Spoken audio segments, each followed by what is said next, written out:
નમસ્કાર વિદ્યાર્થી મિત્રો, આજે આપણે પારિમાણિક સૂત્ર વિશેનો અભ્યાસ કરવાના છે. મિત્રો, આપણે જાણીએ છીએ ભૌતિક વિજ્ઞાનની પાયાની મૂળભૂત ભૌતિક રાશિઓ, જેમાં લંબાઈ, દળ અને સમયનો સમાવેશ થાય છે. આ ઉપરાંતની અન્ય જે ભૌતિક રાશિઓ છે એને મૂળભૂત ભૌતિક રાશિના સંદર્ભમાં જો આપણે એને દર્શાવવી હોય તો ત્યાં આપણે પારિમાણિક સૂત્રનો ઉપયોગ કરવો પડશે. તો આવો જોઈ લઈએ આપણે અત્યારે કઈ ભૌતિક રાશિને કયા સંદર્ભમાં દર્શાવી શકાય. તો મિત્રો, અહીં દળ, લંબાઈ અને સમય જે પાયાની મૂળભૂત ભૌતિક રાશિઓ છે, દળને દર્શાવવા માટે એમ આપણે માસ જેને કહીએ છીએ, બરોબર. એટલે પારિમાણિક વિશ્લેષણમાં આપણે અત્યારે સૂત્રમાં દળને એમ વડે દર્શાવશું, લંબાઈને લેન્થ કહે છે માટે તેને L સ્વરૂપે, સમય ટાઈમ T જેને T સ્વરૂપે દર્શાવશું. ઉપરાંત વિદ્યુત પ્રવાહ જે એમ્પિયરમાં માપન કરવામાં આવે છે જેને કેપિટલ A વડે દર્શાવશું. ત્યારબાદ તાપમાન જે કેલ્વિનમાં માપન કરવામાં આવે છે તેને K વડે દર્શાવશું. હવે જોઈએ જે મૂળભૂત ભૌતિક રાશિઓ છે તેને આપણે અત્યારે પારિમાણિક સૂત્ર કેવી રીતના તેના બનાવવા જોઈએ. સૌપ્રથમ દળ, મિત્રો, CGS એકમ દળનો ગ્રામ છે, જેનો MKS એકમ કિલોગ્રામ છે, આપણે જાણીએ છીએ. હવે એના અન્ય એકમો વિશેની જો આપણે વાત કરીએ તો અન્ય એકમ એટોમિક માસ યુનિટ AMU વડે દર્શાવવામાં આવે છે, બરોબર, જે અતિ સૂક્ષ્મ લેવલના દળના માપન માટે ઉપયોગ કરવામાં આવે છે. ફોર એક્ઝામ્પલ તરીકે આપણે વાત કરીએ ન્યુક્લિયસમાં રહેલા પ્રોટોન અને ન્યુટ્રોન છે, ઉપરાંત તેની કક્ષામાં ભ્રમણ કરતા ઇલેક્ટ્રોન છે. જો આપણે તેમનું દળ માપવું હોય તો ત્યાં એટોમિક માસ યુનિટનો ઉપયોગ કરવામાં આવે છે. અને મિત્રો, એક એટોમિક માસ યુનિટનો વેઇટ કેટલો થાય, આમ જો આપણે એને દર્શાવવું હોય તો એક U વડે દર્શાવવામાં આવે છે અને તેનું વેઇટ છે એ 1.66 × 10⁻27 કિલોગ્રામ જેટલું થાય છે. મિત્રો, વાત કરીએ પારિમાણિક સૂત્રોની તો અહીં આપણને જોવામાં MKS એકમ તેનો કિલોગ્રામ મળે છે, બરોબર. તો અહીં માત્ર એક જ પરિમાણ ઉપલબ્ધ છે, કયું છે? દળનું, બરોબર. દળનું 1 કિલોગ્રામ છે એટલે આપણે દળ દર્શાવવા માટે m નો ઉપયોગ કર્યો તો માટે m ની માથે 1 વડે દર્શાવો. જ્યાં અહીંયા લંબાઈ કે સમયના પરિમાણનો ઉલ્લેખ નથી, બરોબર, માટે લંબાઈ અને સમય છે ઉલ્લેખ નથી તેનો, માટે 0 0 આપણે બંનેની માથે લગાવશું. આમ બની જશે દળનું પારિમાણિક સૂત્ર m1 L0 Tz. ત્યારબાદ આપણે લંબાઈની વાત કરીએ. મિત્રો, લંબાઈનો CGS એકમ સેન્ટીમીટર છે, MKS એકમ તેનો મીટર છે. અન્ય એકમોની જો વાત કરીએ આપણે તો એસ્ટ્રોનોમિકલ યુનિટ, પાર્સેક, લાઇટ યર અને એંગસ્ટ્રોમ છે. મિત્રો, આપણે આગળના આ જે એકમો છે એની વિશેનો તો અભ્યાસ કરી ગયા છીએ. એસ્ટ્રોનોમિકલ યુનિટ કોને કહેવું, પાર્સેક, લાઇટ યર કોને કહેવું, એંગસ્ટ્રોમ વિશે આપણી પાસે ખ્યાલ નથી. હવે એંગસ્ટ્રોમ છે એ અતિ સૂક્ષ્મ લેવલના નાનામાં નાનું માપન કરવા માટેનો એક એકમ છે. તો અહીં એક એંગસ્ટ્રોમનું મૂલ્ય શું થાય છે તો કે 1 એંગસ્ટ્રોમ બરાબર 10⁻10 મીટર જેટલું જવાબ છે. પારિમાણિક સૂત્રની વાત કરીએ મિત્રો, અહીં માત્ર ઉલ્લેખ શેનો થયો છે તો કે અહીં માત્ર લંબાઈનો ઉલ્લેખ થયો છે, મીટરનો, બરોબર, જેને L સ્વરૂપે આપણે દર્શાવીએ છીએ. માટે પારિમાણિક સૂત્ર m, L અને T ના સ્વરૂપમાં આપણે જો લખવું હોય તો અહીંયા લંબાઈનો ઉલ્લેખ થયો છે માટે લેન્થનું માથે આપણે 1 દર્શાવશું, બરોબર. માટે અહીંયા m0, L1 અને T0 એ રીતના એનું પારિમાણિક સૂત્ર બનશે. સમયની વાત કરીએ, સમયનું એકમ આપણે સેકન્ડ સ્વરૂપે લઈએ, બરોબર. તો એનું પારિમાણિક સૂત્ર શું છે? જો અહીંયા ઉલ્લેખ શેનો છે?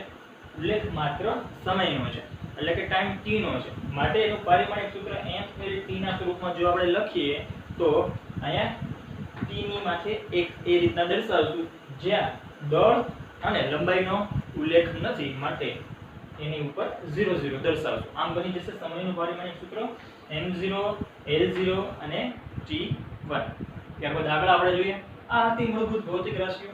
આ ઉપરાંતની અન્ય જે ભૌતિક રાશિઓ છે જોઈએ આપણે તેને પારિમાણિક સૂત્રમાં કઈ રીતના દર્શાવવામાં આવે છે. વેગ, વેગ બરાબર સૂત્ર આપણે જાણીએ છીએ સ્થાનાંતરના છેદમાં સમય. તો હવે સ્થાનાંતર છે મિત્રો એક પ્રકારનું એ અંતર જ છે, બરોબર.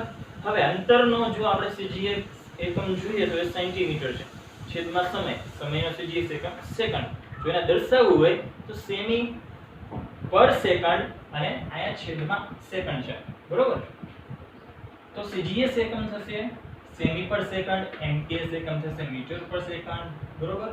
પારિમાણિક સૂત્રની વાત કરીએ તો મિત્રો જો જે અંશમાં તેનો ઉલ્લેખ છે તો કે અંશમાં અહીંયા લંબાઈનો ઉલ્લેખ છે મીટર માટે લેન્થની 1 લખશું બરોબર અને છેદમાં સમયનો ઉલ્લેખ છે માટે એ સમયની 1 લખશું ટાઈમ t ની 1 પણ મિત્રો છેદમાં છે જો એ અંશમાં જશે તો -1 ઘાત થઈ જશે બરોબર એટલે કે આમ આ જે વેગ છે વેગનું પારિમાણિક સૂત્ર તો કે અહીં દળનો ઉલ્લેખ નથી માટે દળને 0 બરોબર મીટર લેન્થનો ઉલ્લેખ છે એટલે L1 અને છેદમાં સેકન્ડ છે જો જેને અંશમાં લઈ જાય તો -1 ઘાત થાય આમ પારિમાણિક સૂત્ર m0 L1 અને t-1 બનશે ત્યારબાદ વાત કરીએ મિત્રો પ્રવેગની મિત્રો પ્રવેગ એનું આપણે સૂત્ર જાણીએ જ છીએ શું છે વેગમાં થતો ફેરફાર છેદમાં સમયગાળો તો વેગમાં થતો ફેરફાર મિત્રો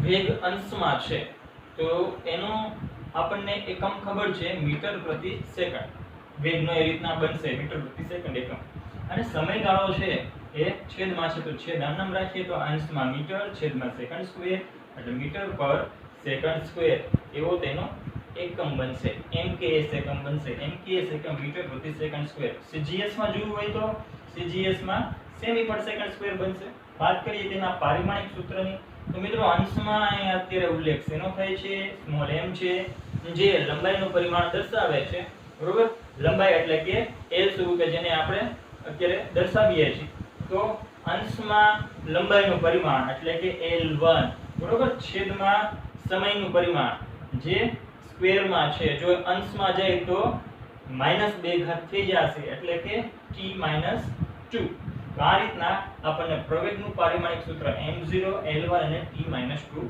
મળશે ત્યારબાદ આપણે બળની વાત કરીએ મિત્રો પ્રચલિત સમીકરણ છે 1 બરાબર ma ન્યૂટનના ગતિના નિયમનું તો સૂત્ર શું છે તો કે બળ બરાબર દળ ગુણ્યા પ્રવેગ બરોબર હવે જો એનો cgs એકમની વાત કરીએ તો દળનો cgs એકમ ગ્રામ છે બરોબર પ્રવેગનો cgs એકમ સેમી પર સેકન્ડ સ્ક્વેર વાત કરીએ mks એકમની તો એ દળનો એકમ કિલોગ્રામ પ્રવેગનો એકમ મીટર સેકન્ડ સ્ક્વેર ઇન્વર્સ બરોબર હવે તેનો SI એકમ બળ જે નામની ભૌતિક રાશિ છે બળ નામની ભૌતિક રાશિનો SI એકમ ન્યૂટન છે આપણે અહીંયા સાથે સાથે વાત કરી જ લઈએ એકમોની વાત કરીએ છીએ માટે તો કે બળનો SI એકમ ન્યૂટન જેને કેપિટલ N સ્વરૂપે દર્શાવવામાં આવે છે વાત કરીએ પારિમાણિક સૂત્રની તો જો જે MKS એકમમાં મિત્રો શેની વાત થઈ છે તો કે એક દળના પરિમાણની એટલે કે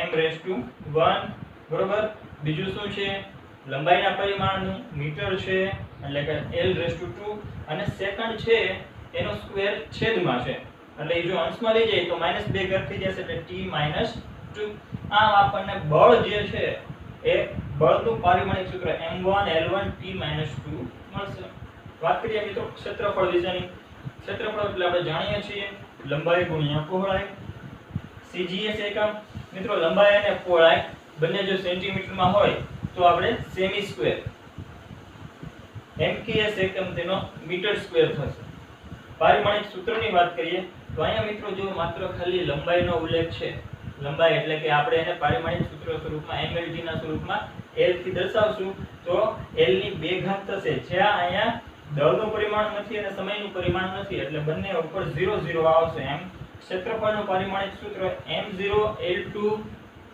અને t0 બનશે મિત્રો વાત આગળ વધારીએ 8મા નંબરની જે ભૌતિક રાશિની વાત કરીએ આપણે તો એક કદ છે કદ એટલે આપણને ખબર છે લંબાઈ પહોળાઈ અને ઊંચાઈનો ગુણાકાર જેને આપણે કદ સ્વરૂપે દર્શાવીએ છીએ તો તેનો જો cgs એકમ જોઈએ લંબાઈ સેમીમાં પહોળાઈ સેમીમાં અને ઊંચાઈ સેમીમાં તો એ સેમી ક્યુબ એમ આપણે લખી શકીએ વાત કરીએ mks એકમની તો mks એકમ મીટર ક્યુબ થશે મિત્રો અહીંયા માત્ર ઉલ્લેખ જો જે શેનો છે લંબાઈનો છે બરોબર એટલે કે લેન્થનો ઉલ્લેખ છે એટલે l ની 3 ઘાત એ રીતના બનશે l⁻3 અને અહીંયા દળનો કે સમયનો ઉલ્લેખ નથી એટલે બંને ઉપર 0 0 આપણે મૂકશું તો આમ બની જશે કદનું પારિમાણિક સૂત્ર m0 L3 t0 મિત્રો વેગમાનની વાત કરીએ વેગમાન બરાબર દળ ગુણ્યા વેગ આપણે જાણીએ છીએ બરોબર વેગમાનને t વડે દર્શાવવામાં આવે છે બરોબર દળને m વડે અને વેગને v વડે p = mv એ વેગમાનનું સૂત્ર બનશે તો તેના સીજીએસ એકમની વાત કરીએ મિત્રો તો દળનો સીજીએસ એકમ ગ્રામ વેગનો સેમી પર સેકન્ડ, એમકેએસ એકમ તો કે દળનો એમકેએસ એકમ કિલોગ્રામ, વેગનો મીટર પ્રતિ સેકન્ડ. મિત્રો જો આપણે અહીંયા એમકેએસ એકમ છે એ એમકેએસ એકમમાં અંશમાં અને છેદમાં સેકન્ડ વડે આપણે જો એને ગુણી નાખીએ તો શું મળશે? તો કે આ જે એકમ છે એમકેએસ એકમ કિલોગ્રામ મીટર પ્રતિ સેકન્ડ જો અંશ અને છેદમાં બંને વડે s વડે સેકન્ડ વડે ગુણી નાખવામાં આવે તો આપણને શું મળશે જોઈએ. ચાલો, કિલોગ્રામ મીટર એમનામ રહેશે, છેદમાં સેકન્ડ એટલે સેકન્ડનો સ્ક્વેર અને 1 સેકન્ડ આમનામ બચશે. મિત્રો આપણે અહીંયા જાણીએ છીએ kilogram metre second square inverse એ કોનો એકમ છે? તો કે kilogram metre second square inverse એ બળનો એકમ છે. જોજી, kilogram metre second square inverse એ બળનો એકમ છે અને બળના અન્ય એકમોની વાત કરીએ તો એને ન્યૂટન વડે દર્શાવીએ છીએ. એટલે આ જે આખું એકમ છે એની જગ્યાએ આપણે ન્યૂટન પણ લખી શકીએ. એટલે કે વેગમાન છે એનો અન્ય એકમ ન્યૂટન ઇન્ટુ સેકન્ડ પણ બનશે. બરોબર. વાત કરીએ તેના પારિમાણિક સૂત્રની તો જો જી મિત્રો અંશમાં આપણે આની જ વાત કરીએ અત્યારે. અંશમાં અહીંયા દળનું એક પરિમાણ છે એટલે m⁻⁴ બરોબર. અહીંયા લંબાઈનું એક પરિમાણ છે એટલે l⁻⁴ છેદમાં સમયનું એક પરિમાણ છે માટે એ સમયનું છેદમાં પરિમાણ છે જો અંશમાં લઈ જાય તો એ ઇન્વર્સ સ્વરૂપે આપણે એને લખી શકીએ. આમ વેગમાનનું પારિમાણિક સૂત્ર m1 l1 t-1 બનશે. મિત્રો આજે 10મા નંબરની ભૌતિક રાશિ છે ઘનતા. એ ઘનતાનું સૂત્ર આપણે જાણીએ છીએ. દળના છેદમાં કદ સ્વરૂપે આપણે એને દર્શાવી શકીએ. સીજીએસ એકમની જો વાત કરીએ તો દળનો સીજીએસ એકમ ગ્રામ છે, કદનો સીજીએસ એકમ સેમી ક્યુબ છે. બરોબર. તો એના એમકેએસ ની જો વાત કરીએ એકમની તો દળનો એકમ કિલોગ્રામ, કદનો એકમ મીટર ક્યુબ. આ રીતના બને. પારિમાણિક સૂત્ર કેવી રીતના બનશે? જો મિત્રો અંશમાં અહીંયા ક્યુ પરિમાણ દર્શાવ્યું છે તો કે દળનું પરિમાણ છે. બરોબર. એટલે કે માસની 1 છેદમાં શેનું પરિમાણ છે? તો કે એ લંબાઈનું પરિમાણ છે એટલે કે l⁻³ છે. જો અંશમાં જાય તો -3 થાય એટલે l⁻³ સમયના પરિમાણનો ઉલ્લેખ નથી એટલે t0 બનશે.